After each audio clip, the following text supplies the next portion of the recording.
नमस्कार, सुप्रभातम। यदा यदा हि धर्मस्य ग्लानिर्भवति भारत अभ्युत्थानं धर्मस्य तदात्मानं सृजाम्यहम्। प्यारे साथियों, हम आपके लिए हिंदी व्याकरण का एक महत्वपूर्ण टॉपिक है एकल शब्द, जिससे हम अंग्रेजी में वन वर्ड कहते हैं। क्या होता है एकल शब्द? अर्थात एक वाक्यांश के लिए एक शब्द। इसका अर्थ लिखवा रहा हूं मैं आपको कि एकल शब्द का क्या अर्थ होता है, परिभाषा क्या होती है और एकल शब्द का प्रयोग क्यों किया जाता है। एकल शब्द से रिलेटेड परीक्षाओं में कौन कौन से प्रश्न पूछे जा सकते हैं, तो आप हो जाइए तैयार। आज हम पढ़ते हैं हिंदी व्याकरण का टॉपिक एकल शब्द। हिंदी व्याकरण, संस्कृत व्याकरण और अंग्रेजी व्याकरण, और जितने भी आप कॉम्पिटिटिव एग्ज़ाम की तैयारी कर रहे हो और स्कूली शिक्षा के लिए हमने हमारा अपना यूट्यूब चैनल शहर हैप्पीनेस संस्कृत एजुकेशन आप सबके लिए समर्पित है, और हम चाहते हैं कि आप सब सफलता की सीढ़ियों को प्राप्त करें। तो चलो पढ़ते हैं हम एकल शब्द। एकल शब्द का इसका अर्थ बताता हूँ मैं आपको सबसे पहले कि अर्थ क्या होता है। आप अर्थ चाहते तो मेरे पीछे पीछे भी लिख सकते हैं। अर्थ का मतलब तो वाक्यांश के लिए एक शब्द है। क्या होता है एकल शब्द? क्या होता है? वाक्यांश के लिए एक शब्द। वाक्यांश के लिए एक शब्द। पूरा कोई वाक्यांश लिखते हैं, मतलब एकल शब्द ऐसा शब्द है, बहुत बड़ा वाक्य नहीं लिख करके उस एक शब्द में ही उस पूरे वाक्य का सारांश आ जाता है। जैसे मैं बोलता हूँ अनाथ, एक शब्द बोला मैंने अनाथ, सुनना आप, और एक पूरा बोला जिसके माता पिता न हो। इतना न लेकर के मैं अनाथ लिख देता हूँ तो पढ़ने वाला समझ जाएगा कि अनाथ शब्द का अर्थ होता है माता पिता न हो। ऐसा व्यक्ति जिसके माता पिता न हो, ऐसा बच्चा, ऐसी संतान जिसके माता पिता न हो, उसे अनाथ कहा जाता है। तो एकल शब्द का प्रयोग क्यों किया जाता है? भाषा में श्रेष्ठता लाने के लिए, भाषा को औचित्यपूर्ण बनाने के लिए, और अपनी भाषा शैली होती है उसको प्रभावी बनाने के लिए, घाघर में सागर भरने के लिए हम एकल शब्द का प्रयोग करते हैं। तो अब आप परिभाषा लिखिए इसकी परिभाषा भी आप मेरे पीछे पीछे लिख दीजिए। मैं लिखवा रहा हूं। किसी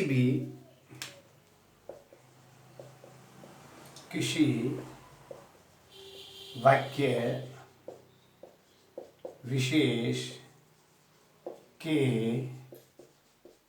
भावार्थ को एक शब्द में प्रदर्शित करना। आपको अच्छी तरह समझ में आ गया होगा कि मैं क्या कहना चाहता हूं। यानी एकल शब्द वे शब्द होते हैं जिससे हम, बहुत बड़ा कोई वाक्य होता है उसको मात्र एक शब्द में हम क्या बता सकते हैं। आया समझे? यानी एक ऐसा वाक्यांश होता है जो पूरे वाक्यांश के लिए एक शब्द ही उसकी पूरी भूमिका अदा कर सकता है। जिसे मैं आपको बताना चाहता हूं। उदाहरण के लिए मैंने लिख दिया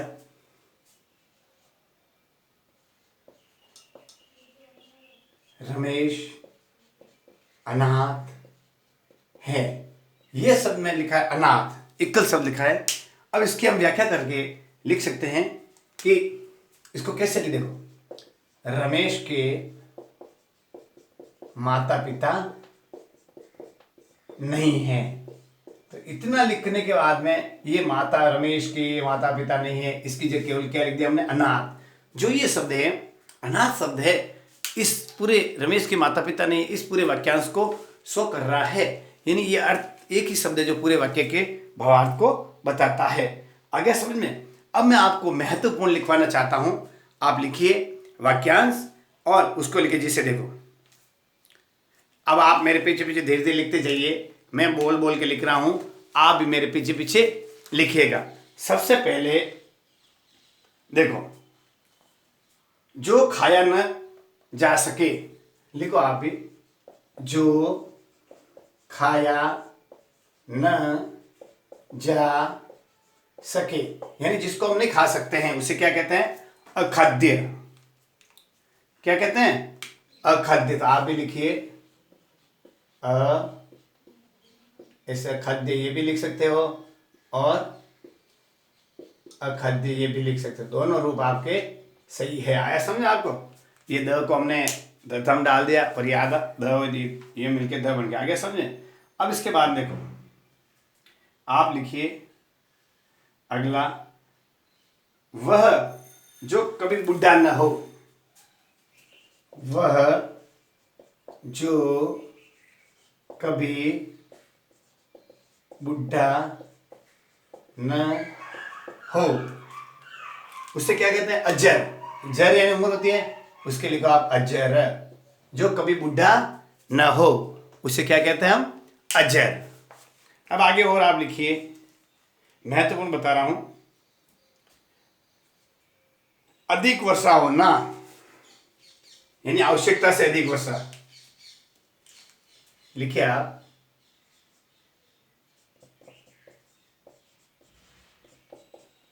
आवश्यकता से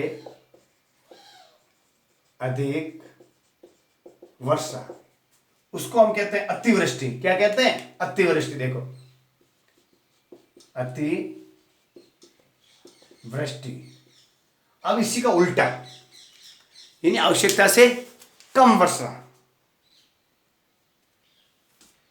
आवश्यकता से कम वर्षा, इसका साथ ही साथ आप लिख लो, विलोम शब्द हो जाएगा ये, और इस एकल शब्द का अर्थ भी बन जाएगा, आवश्यकता से कम वर्षा। जितनी आवश्यक होती है, यानी बहुत कम वर्षा, जिसे हम कह सकते हैं, यानी वर्षा न होना, जिसे हम कम, बहुत कम यानी वर्षा नहीं होने के समान है, यानी अनावृष्टि।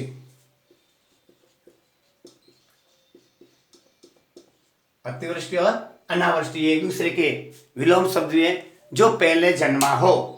देखो, जो पहले जन्मा हो, यानी जिसका जन्म पहले हुआ हो, उसको हम कहेंगे अग्रज। और इसी का विलोम शब्द लिख सकते हो, जो बाद में पैदा हो, जो बाद में जन्मा हो, जो बाद में जन्मा हो, उसे क्या कहेंगे, अनुज। आप भी मेरे पीछे लिख दीजिए, पहले जन्मने वाला अग्रज और बाद में जन्मने वाला अनुज। जय यानी जन्मना, अग्र यानी पहले, अनु यानी बाद में। इस तरीके से आप इनको याद भी कर सकते हो। आया समझे? अब जैसे वह जो दिखाई न दे, वह जो दिखाई न दे, वह लिखो मेरे पीछे, जो दिखाई न दे उसे कहते हैं अदृश्य। क्या कहते हैं, अदृश्य। अदृश्य। आराम से लिखिए आप, मैं आपके लिए आराम से लिखवा रहा हूँ। जिसको नोट्स बनाने हैं वो भी मेरे पीछे अच्छे अच्छे महत्वपूर्ण शब्द हैं, उन्हीं को मैं आपको लिखवा रहा हूँ। अब एक बहुत ही महत्वपूर्ण है, सुनना आप। देखो, पहाड़ के ऊपर शून्य, जिसे एक आपको डायग्राम से माध्यम से बताना चाहता हूँ।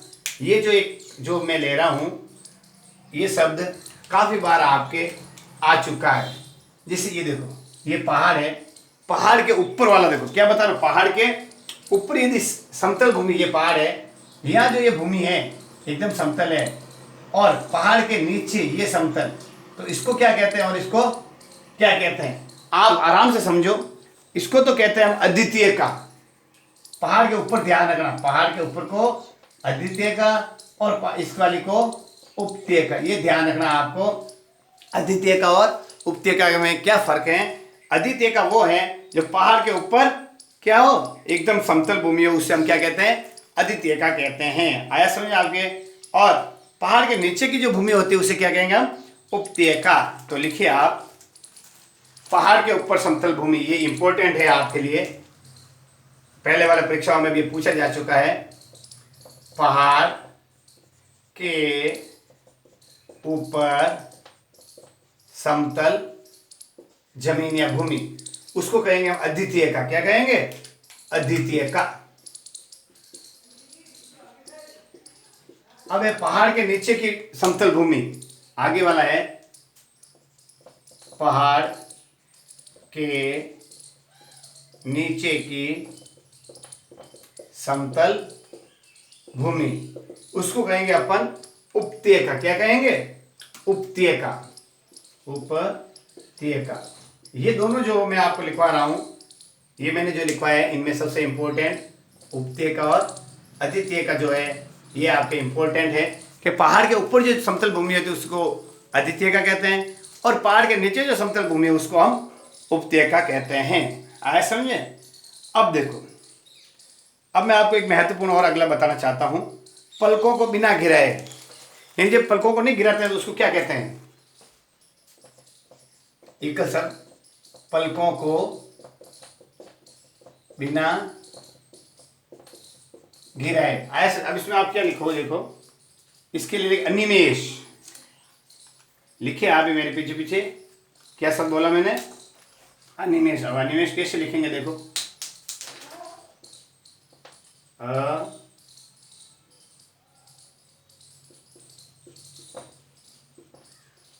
आया समझ? इस तरीके से आप अनिमेष लिखिए, यानी पलकों को नहीं गिराना। अब जैसे देखो, जिसका कोई अंत न हो, जिसका, लिखिए मेरे पीछे पीछे, कोई अंत न हो, उसको हम क्या कहेंगे? अनंत। क्या कहेंगे? अनंत। अब आप और महत्वपूर्ण, जैसे व्यर्थ खर्च करता हो, देखो व्यर्थ खर्च करने वाला, यानी फालतू जो खर्च करता है, व्यर्थ खर्च करने वाला क्या कहलाता है?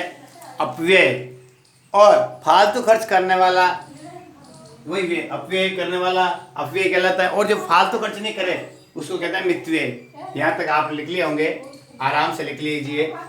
अब अगले में और लिखवा रहा हूँ आपको, यहाँ तक आप लिख लिए होंगे। यानी इसमें सबसे महत्वपूर्ण है आवश्यकता से अधिक वर्षा को क्या कहते हैं? अतिवृष्टि।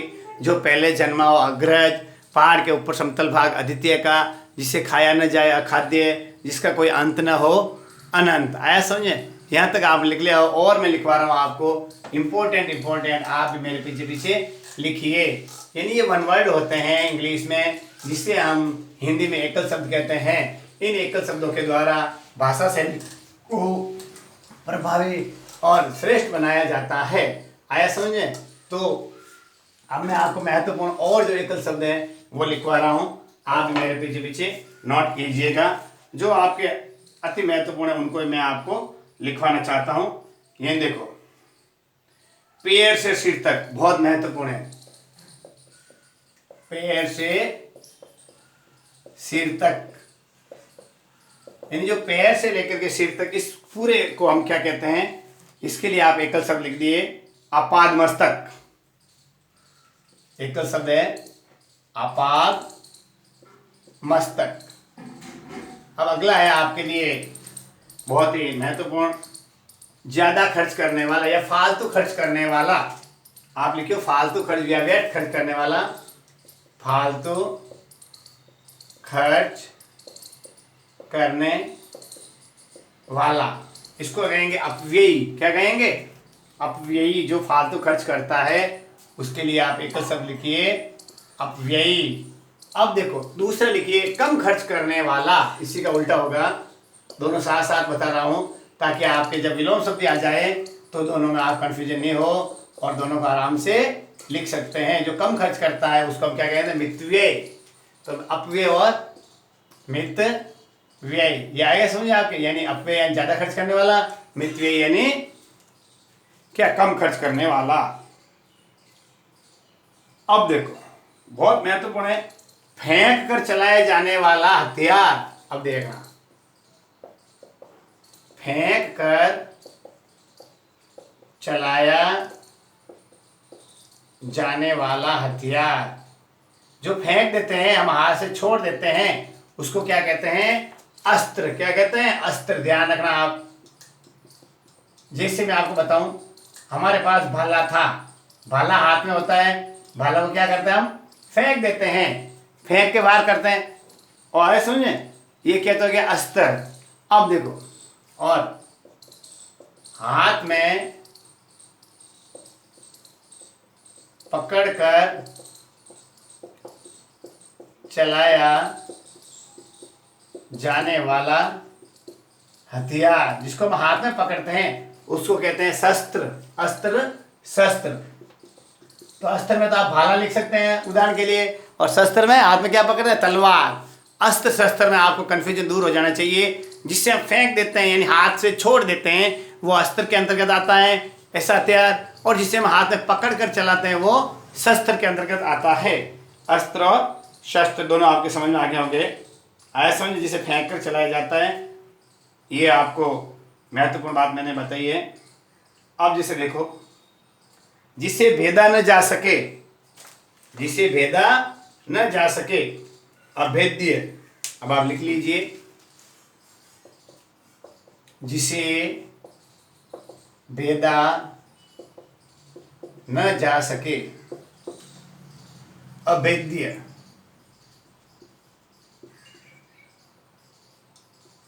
आया समझे, इस प्रकार आप लिखिए, जिसे भेदा न जा सके, इसे अभेद्य ऐसे भी लिख सकते हैं, और आप अभेद्य ऐसे भी लिख सकते हैं। वो जिस तरह मैंने आपको खड्डे का बताया था इस तरीके से, ठीक है।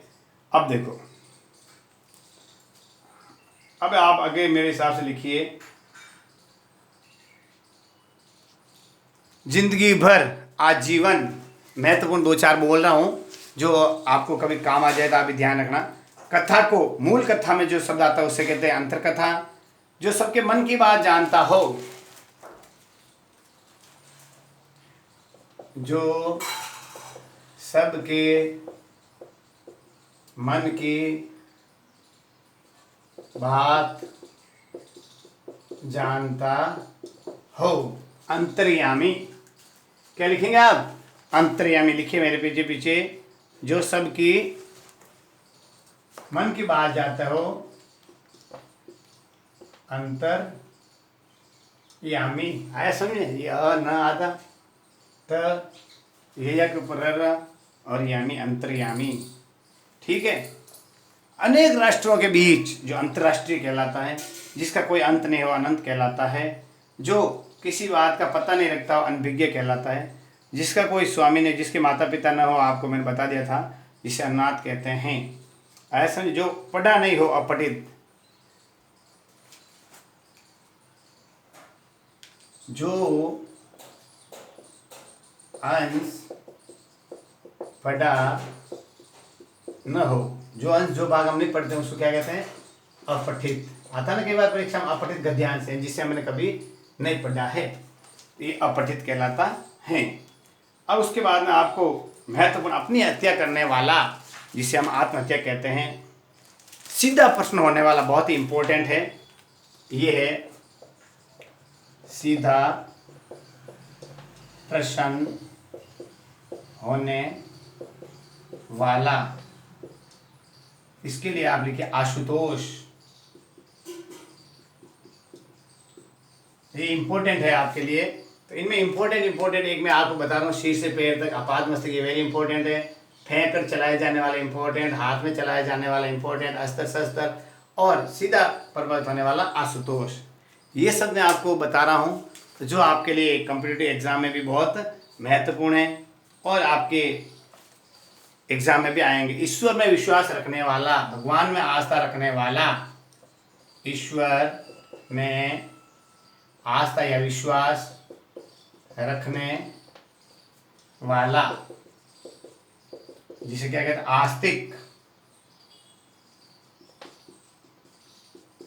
आस्तिक, इसी का उल्टा आप लिख लीजिए, ईश्वर में विश्वास नहीं रखने वाला, यानी आस्था नहीं रखने वाला। ईश्वर में विश्वास नहीं रखने वाला, इसको कहते हैं नास्तिक। आस्तिक और नास्तिक एक दूसरे के अपोजिट भी है, और एक शब्द में भी ये यूज होते हैं। इम्पोर्टेंट है, आपके परीक्षा में ये आते हैं। अब आपको देखिए, बाह्य जगत से अनभिज्ञ बहुत ही महत्वपूर्ण है। जिस व्यक्ति को बाहरी संसार का ज्ञान नहीं हो, बाह्य जगत से अनभिज्ञ, जो नहीं जानता है उसका अनभिज्ञ भी कहते हैं। इससे कह रहे हैं कूप मंडुक, कूप मंडुक, ये भी आपके लिए बहुत महत्वपूर्ण है। इस शब्द को भी आप लिख दीजिए कि बाह्य जगत से अनभिज्ञ को क्या कहते हैं हम? कूप मंडुक। क्या कहते हैं? कूप मंडुक, यानी कुएं का मेंढक। ये भी आपके लिए इंपॉर्टेंट है, आपके लिए एकल शब्द में महत्वपूर्ण था। अब देखो, किए गए उपकार को मानने वाला, ये बहुत महत्वपूर्ण है। किए गए उपकार को मानने वाला और किए गए उपकार को नहीं मानने वाला, इसके लिए आप ये लिख लिए होंगे आपने मेरे साथ साथ। अब आगे मैं और लिखा रहा हूँ, आप देख लीजिए, लिख लीजिए। जिसको स्क्रीनशॉट लेना है वो भी स्क्रीनशॉट भी ले सकते हैं। अब आगे हम पढ़ा रहे हैं अगला, इसी से रिलेटेड है, बहुत महत्वपूर्ण है। जो एकल शब्द में लिखवा रहा हूँ, ये एकल शब्द कहीं न कहीं किसी न किसी परीक्षा में आपके आए हुए हैं।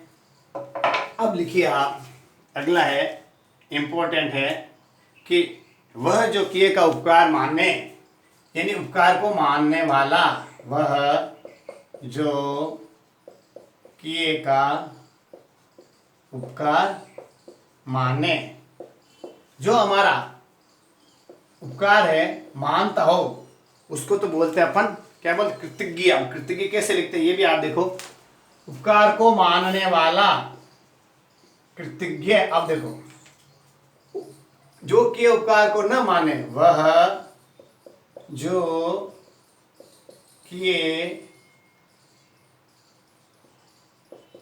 उपकार को न माने, जो हमारा उपकार मानता है उसे कृतज्ञ है, और जो उपकार को नहीं माने उसे क्या कहेंगे? कृतघ्न। क्या कहेंगे? अब कृतघ्न कैसे लिखेंगे देखो आप, कृतज्ञ, कृतघ्न। ऐसा ये इस तरीके से, जो हमारे उपकार को मानता है कृतज्ञ, और जो उपकार को नहीं मानता कृतघ्न। ये एक दूसरे के विलोम शब्द भी हो गए, और ये हमारे एकल शब्द भी हो गए। आया समझ? अब देखो, क्षमा करने योग्य, ये महत्वपूर्ण है। क्षमा करने योग्य, इसको तो कहेंगे क्षम्य, और क्षमा नहीं करने योग्य उसको कहेंगे अक्षम्य। क्या कहेंगे? अक्षम्य, अक्षम्य।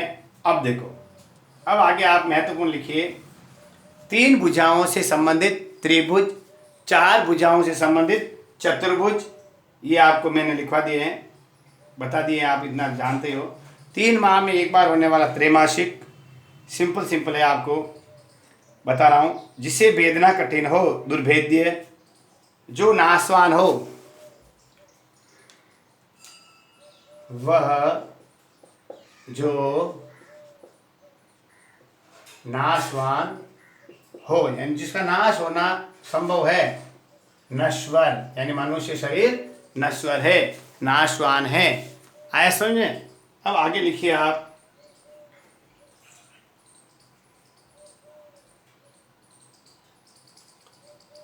देखो, अक्षरों का ज्ञान रखने वाला, देखो, अक्षरों का ज्ञान रखने वाला, जिसे हम पढ़ा लिखा कह सकते हैं, और एकल शब्द में जिसको पढ़ना लिखना साक्षर।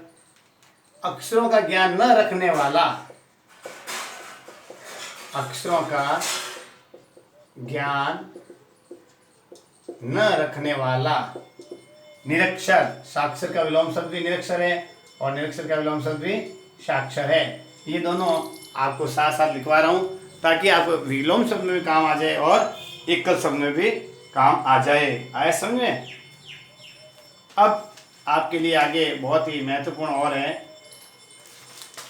15 दिन का पखवाड़ा, उसे कहते हैं पाक्षिक। सप्ताह का दिन, साप्ताहिक को सप्ताह बोलते हैं। अब जैसे देखो, एक है बहुत ही महत्वपूर्ण, दोपहर के पहले वाला समय, देखो इम्पोर्टेंट है।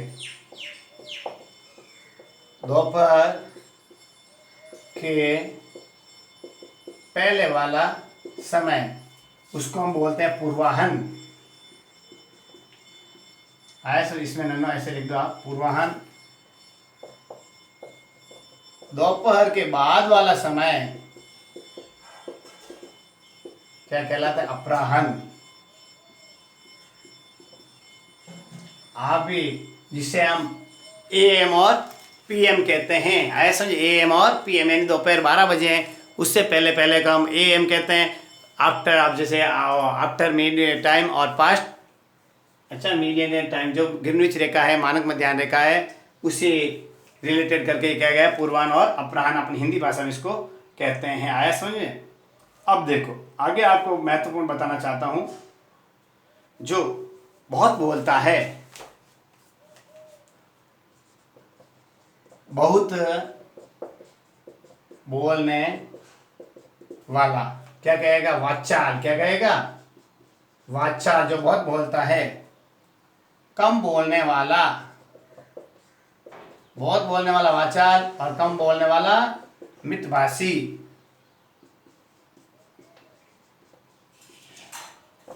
जो कम बोलता है, आया समझ, और मीठा बोलता है उसको मृदुभाषी। मितभाषी और वाचाल दोनों का आपको विलोम शब्द लिख देने हैं, और दोनों का आपको समझ लेना है। आया समझ में? अब है देखो, हम उम्र, जो हमारे समान उम्र का है उसको हम समवयस्क कहते हैं। वेदों को जानने वाला वेदज्ञ। अब देखो, वह पुरुष, लिखिए आप भी, जिसकी पत्नी मर गई हो, उस पुरुष को क्या कहेंगे भाई? विदुर। क्या कहेंगे? विदुर। अब वह स्त्री जिसका पति मर गया हो, उसे क्या कहेंगे? विधवा। जिसका पति मर गया हो विधवा, जिसकी पत्नी मर गई हो विदुर। आगे समझ में? आपको आराम से ये लिख लेने हैं, ये जो महत्वपूर्ण है मैं आपको बता रहा हूं। आया समझ में? 1 वर्ष में होने वाला वार्षिक और 6 महीने में होने वाला अर्धवार्षिक। वह जो सब कुछ जानता हो, वह जो सब कुछ जानता हो, सर्वज्ञ। क्या आगे लिखेंगे? सर्वज्ञ। और जो कुछ नहीं जानता हो, क्या कहेंगे उसको? जो सब कुछ जानता हो उसको सर्वज्ञ, जो कुछ नहीं जानता हो उसको अनभिज्ञ कहेंगे। क्या कहेंगे? जो कुछ नहीं जानता उसको हम अनभिज्ञ कहेंगे। इस तरीके से मैंने आपको लिखाने की कोशिश करेंगे। सर्वज्ञ, जो कुछ नहीं जानता हो, वह जो कुछ नहीं जानता हो, इसको लिख दो अनभिज्ञ। यह आपको मैंने महत्वपूर्ण जो एकल शब्द है, वन वर्ड है, आपको सिखाने की कोशिश की है। इसके अलावा भी आपके सिलेबस में कुछ महत्वपूर्ण और है, उनसे रिलेटेड भी आपको सिखाने की कोशिश कर रहा हूँ। तो 2-4 अन्य महत्वपूर्ण है, आप लिख लो ये, और मैं 2-4 बोल देता हूँ। जैसे जो बात परंपरा से चली आ रही है, उससे क्या कहते हैं? जो बात हमारे परंपरा से चली आ रही है, जिसको हम पीढ़ी दर पीढ़ी कहते हैं, बात आगे से आगे चली जा रही है, उसको कहेंगे अनुश्रुति। ये आप लिख लीजिए, बता रहा हूँ, सुनना लेना आप। और उसके बाद में एक आप लिख लीजिए, जिसे पढ़ा नहीं हो, वह पाठ जो पढ़ा नहीं गया हो, क्या कहेंगे? अपठित। जिसे पढ़ लिया है, पठित। आया समझे? अब जिसका लक्षण आदि नहीं बताया जा सके, उसे क्या कहेंगे? अनिर्वचनीय। किसी कार्य के लिए दी जाने वाली सहायता, क्या कहेंगे हम? अनुदान। क्या कहेंगे? अनुदान। किसी कार्य के लिए जो सहायता की जाती है उसे हम अनुदान कहते हैं। आया समझे? अब आपको दीजिए, जिसका कोई नात नहीं, जिसका कोई मालिक नहीं हो, यानी जिसका कोई स्वामी नहीं हो, जिसके माता पिता नहीं हो, उसके लिए भी हम क्या करते हैं? अनाथ शब्द का प्रयोग करते हैं एकल शब्द के रूप में। जिसके जैसा कोई दूसरा नहीं हो, उससे हम कहते हैं अद्वितीय। जिस आदमी के समान या जिस किसी के समान कोई दूसरा नहीं, उसे क्या कहेंगे? अद्वितीय। आप ये सब लिख लो। आया समझ में? अब आपके लिए आगे जिसको कम ज्ञान हो तो सही, लेकिन उस कम ज्ञान को क्या कहेंगे? अल्पज्ञ। कम ज्ञान वाले को क्या कहेंगे हम? अल्पज्ञ। अब आगे आप लिखिए, जो कानून के विरुद्ध हो अवैध। जो कानून के विरुद्ध हो अवैध। देश का कानून क्या कहलाता है? संविधान। क्या कहलाता है? संविधान। ये जो शब्द मैं आपको महत्वपूर्ण बता रहा हूं, आप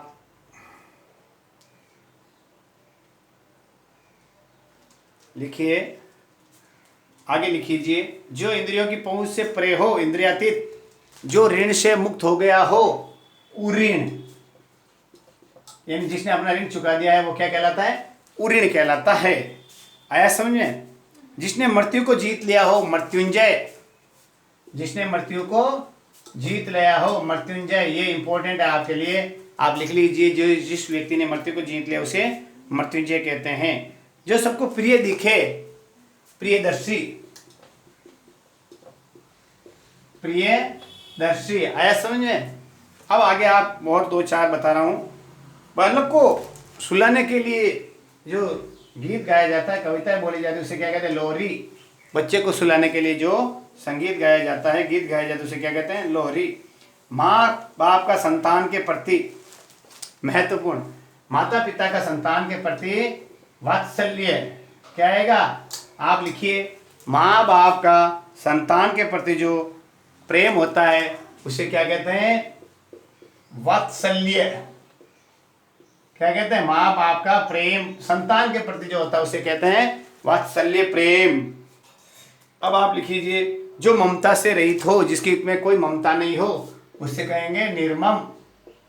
ममता से रहित यानी जिसके मन में कोई ममता नहीं हो, दया भाव नहीं हो। चक्र है पाणी, चक्र जिसके हाथ में है, चक्र पाणी। गद्य पद्य का मिश्रित भाग, बहुत बढ़िया महत्वपूर्ण है, चंपू। गद्य और पद्य यानी ऐसी संग्रह जिसमें गद्य और पद्य दोनों हो, तो आप उसको क्या कहेंगे? चंपू। तो ऐसे लिख दीजिए, च म और पु। ये चंपू है, ये इंपॉर्टेंट है। गद्य पद्य दोनों का मिश्रित संग्रह होता है, उसे चंपू कहा जाता है। चर्चा के आधार पर कोई बात प्रमाणित न हो, जनश्रुति। क्या कहेंगे? जनश्रुति। जो नाशवान हो उसे क्या कहेंगे? नश्वर। आया, ये लिखवा दिया भी दिया मैंने आपको। और आगे जो वेदों को जानता हो, वेदज्ञ। एक ही समय में होने वाली घटना, समसामयिकी। और अब आप स्थान जहाँ पर कोई जन नहीं रहता हो, निर्जन। ऐसा स्थान जहाँ पे कोई आदमी नहीं रहता, उसे क्या कहते हैं? निर्जन। तो साथियों, मैंने आपके लिए एकल शब्द के लिए हमारा अपना YouTube चैनल शहर हैप्पीनेस संस्कृत एजुकेशन आप सबके लिए समर्पित है। आपको पूरा वीडियो देखना है और ये वीडियो ज़्यादा से ज़्यादा बच्चों तक पहुँचाना है, ताकि बच्चे पढ़ेंगे और अपना स्वयं का भविष्य बनाएंगे, अपने परिवार का भविष्य बनाएंगे और स्वयं सफलता को छुएंगे। नमस्कार साथियों।